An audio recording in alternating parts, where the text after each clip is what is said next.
Assalamualaikum warahmatullahi wabarakatuh. Pagi ini Khazanah kembali menyajikan kepada Anda embun-embun ilmu yang terpendam dalam luasnya Khazanah Islam. Sungguh berbeda Allah Subhanahu wa Ta'ala dengan makhluknya. Dia Maha Pemurah lagi Maha Penyayang. Perhatikanlah sifat manusia ketika ada orang meminta sesuatu darinya, ia merasa kesal dan berat hati. Sebaliknya, Allah Ta'ala akan kesal dan marah justru jika manusia tidak meminta kepadanya. Itu sebabnya seorang penyair mengungkapkan, Allah murka pada orang yang enggan meminta kepadanya, sedangkan manusia ketika diminta, ia marah. Allah Subhanahu wa Ta'ala mencintai hamba yang meminta kepadanya. Bahkan karena cintanya, Allah memberi bonus berupa ampunan dosa kepada hambanya yang berdoa dan meminta. Allah berfirman dalam sebuah hadis qudsi, wahai manusia, selagi engkau berdoa dan berharap kepadaku, aku mengampuni dosamu dan tidak aku pedulikan lagi dosamu. Hadis riwayat Tirmizi.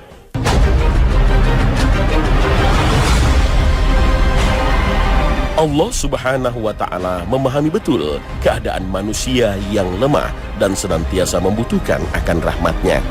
Manusia tidak pernah lepas dari keinginan yang baik maupun yang buruk. Bahkan jika seseorang menuliskan segala keinginannya di kertas, entah berapa lembar akan terpakai. Maka tidak perlu heran jika Allah Ta'ala melaknat orang yang enggan berdoa dan meminta kepadanya. Orang yang demikian oleh Allah disebut sebagai seorang hamba yang sombong dan diancam dengan neraka jahanam.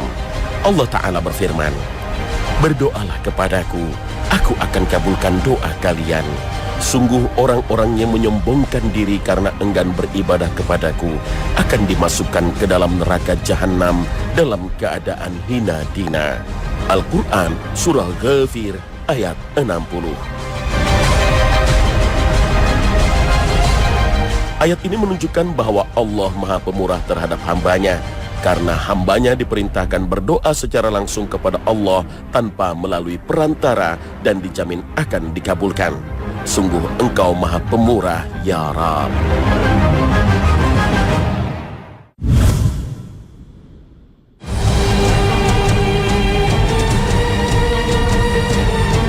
Pemirsa Khazanah, bisa kita bayangkan apa jadinya jika seseorang meminta sesuatu pada orang lain, teman, rekan, orang tua, sanak famili, di waktu yang tidak tepat. Misalnya di jam-jam sibuk, di waktu istirahat, di saat kondisi emosinya meledak-ledak, di waktu sedih, dan seterusnya. Jangankan mendapatkan sesuatu yang kita inginkan, bisa-bisa justru amarah, bahkan umpatan yang akan didapat. Inilah manusia.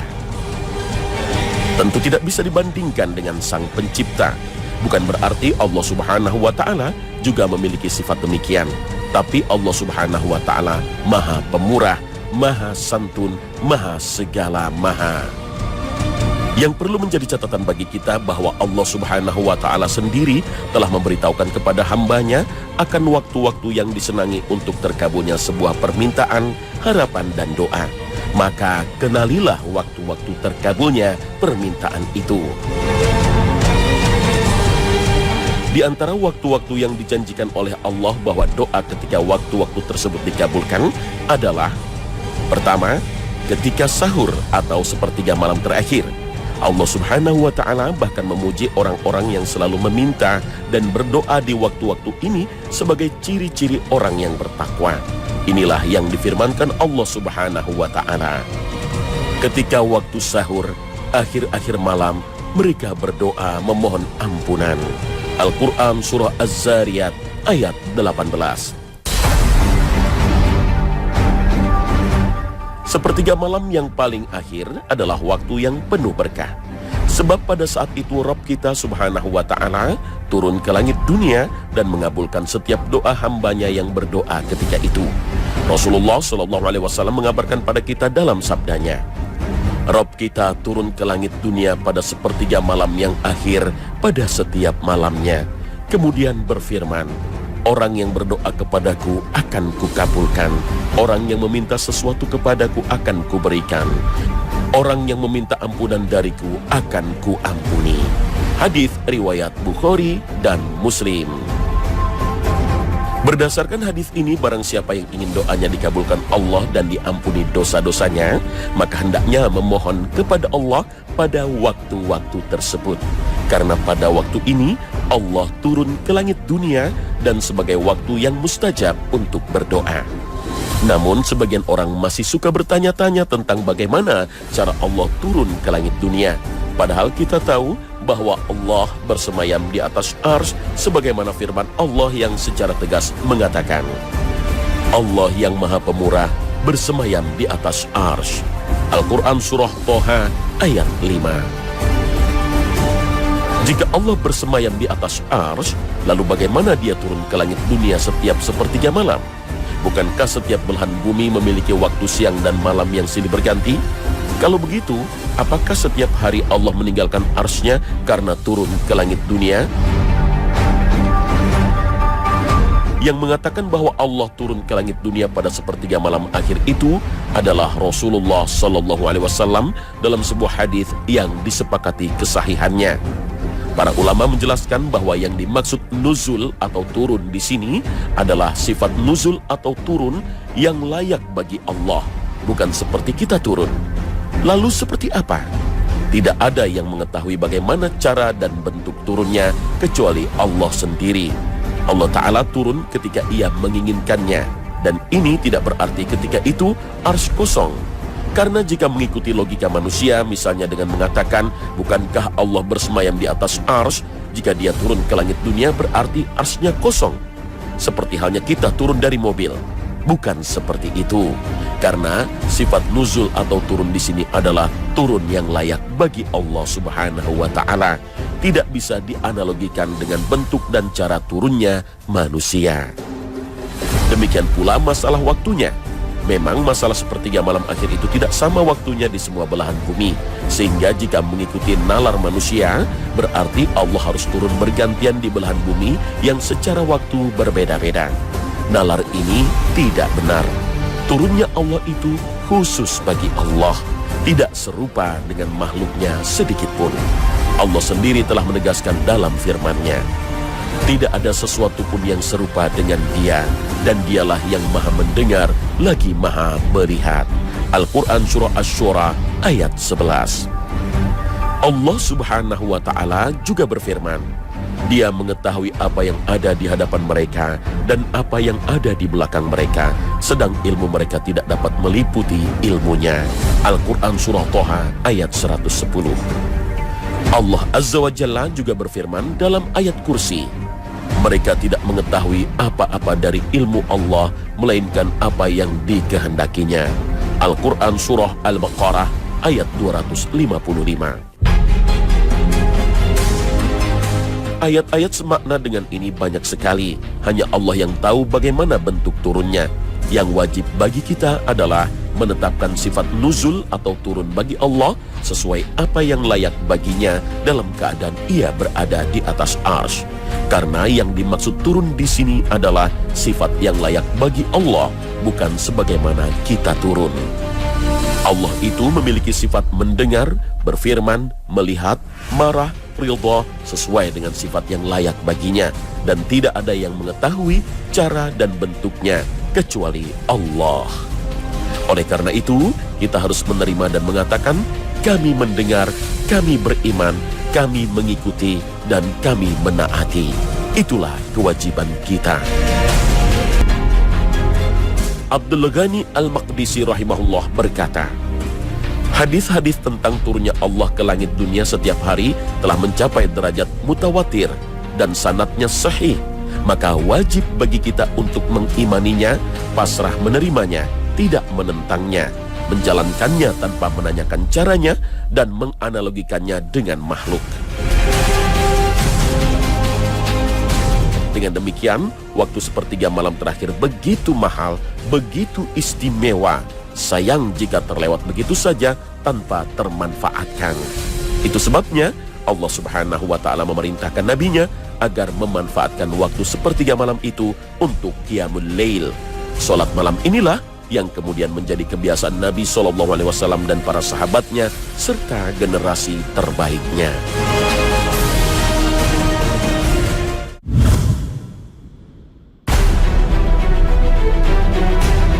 Pemirsa Khazanah, Qiyamul Lail, bangun malam untuk sholat tahajud dan zikir kepada Allah juga merupakan kebiasaan orang-orang saleh sebelum umat Muhammad SAW. Di saat fajar dakwah Islam mulai menyingsing, Qiyamul Lail, bangun malam, adalah penyejuk dan penyegar jiwa. Orang Islam yang pada masa itu terus-menerus dihempas oleh gelombang penderitaan dan penindasan. Kala itu Qiyamul Lail atau bangun malam menjadi wahana tempat mukmin berlabuh yang wajib mereka arungi untuk menambatkan segenap kepedihan yang menghimpit jiwa mereka. Rasul SAW dan sahabatnya menghabiskan malam-malam mereka dengan Qiyamul Lail, solat malam dan zikir kepada Allah Subhanahu wa Ta'ala hingga kaki mereka membengkak dan kulit-kulit mereka pun menguning. Namun tidak dihiraukan, karena Qiyamul Lail memiliki kekuatan yang sungguh mengagumkan dalam mengarungi atmosfer kehidupan ini. Rasulullah SAW bersabda, "Hendaklah kalian menunaikan Qiyamul Lail, karena Qiyamul Lail adalah kebiasaan orang-orang saleh sebelum kalian yang bisa mendekatkan kalian pada Rabb kalian, pelebur kesalahan, penghalang dari dosa, dan pengikis penyakit dari tubuh." Hadis riwayat Ahmad dan Tirmizi. Melalui ayat Allah dalam surah Al-Muzammil, misalnya Allah Subhanahu wa Ta'ala menginginkan adanya satu jalan bagi nabinya, maka diserunya sang nabi agar melakukan Qiyamul Lail dan menghabiskan waktunya dengan memperbanyak solat, munajat, zikir, dan tilawah Al-Quran. Malam adalah waktu yang paling cocok untuk membersihkan jiwa dan memperlembut kalbu. Karena itu ibadah di dalamnya lebih bermakna dan lebih berkesan daripada waktu-waktu yang lain. Berbagai kesan telah disampaikan bagi penikmat Qiyamul Lail, bangun malam untuk tahajud, yang bagi orang awam terkadang mungkin terdengar aneh. Simak misalnya kesan seorang ulama. Di dunia ini tiada waktu yang menyerupai kenikmatan para penghuni surga, kecuali kenikmatan yang didapat oleh orang-orang yang hatinya terbujuk oleh malam, karena nikmat dan manisnya bermunajat. Kesan ini pula yang disampaikan ulama besar Fudail bin Iyad. Ia menuturkan, "Bila matahari terbenam, aku senang dengan kegelapan, karena aku dapat berkhalwat, bersunyi diri dengan Rabbku. Namun bila matahari merekah, aku begitu sedih, karena banyak orang-orang datang menemuiku." Lain halnya kesan Abu Sulaiman yang bertutur, "Ahlal Lail, orang yang selalu berjaga pada malam hari dengan Qiyamul Lail, lebih nikmat di saat malam mereka ketimbang orang yang menganggur dan pesta pora dalam permainan mereka." Bahkan Abu Sulaiman kemudian berkomentar yang tampak ganjil, tapi menunjukkan akan perhatian luar biasa terhadap Qiyamul Lail, bangun malam. Ia sampai mengatakan, "Bila bukan karena malam, aku tidak suka untuk tinggal di dunia." Lihatlah bagaimana para ahli ibadah itu menyambut malam. Betapa besar penyesalannya jika sampai waktu istimewa ini terlewatkan. Ia menuturkan, "Suatu malam aku tertidur nyenyak sekali dan tidak bisa bangun untuk mengerjakan sholat tahajud. Dalam tidur aku bermimpi melihat seorang gadis amat cantik yang belum pernah aku lihat selama hidupku. Dia menebarkan wangi harum yang belum pernah aku cium baunya. Dia menyodorkan selembar kertas kepadaku yang di dalamnya terdapat tulisan, 'Kamu telah tertidur dengan sangat nyenyak sehingga kamu lupa terhadap balkon-balkon tinggi yang ada di surga, yang mesti kamu tempati selamanya tanpa ada rasa takut akan kematian. Bangunlah, lebih baik kamu membaca Al-Quran dan sholat tahajud dibandingkan tidur.' Sejak itu setiap kali aku merasa mengantuk, kata-kata tersebut hadir dalam pikiranku dan mengusir rasa kantuk." Inilah kekuatan dan kedahsyatan Qiyamul Lail, ibadah di malam hari, khususnya di sepertiga malam terakhir. Pada waktu sepertiga malam terakhir itu, ada saat yang sangat mustajab untuk bermunajat, berdoa, dan memohon ampunan Allah. Nabi SAW bersabda, "Tuhan kita yang maha suci dan maha tinggi akan turun pada setiap malam ke langit dunia terendah ketika malam tinggal sepertiganya, seraya menyeru, siapa yang berdoa kepadaku, maka aku perkenankan doanya. Siapa yang meminta kepadaku, maka aku beri.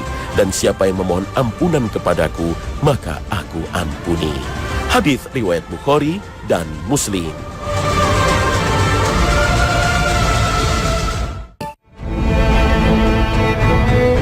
Pemirsa Khazanah, demikian dahsyatnya waktu sepertiga malam terakhir.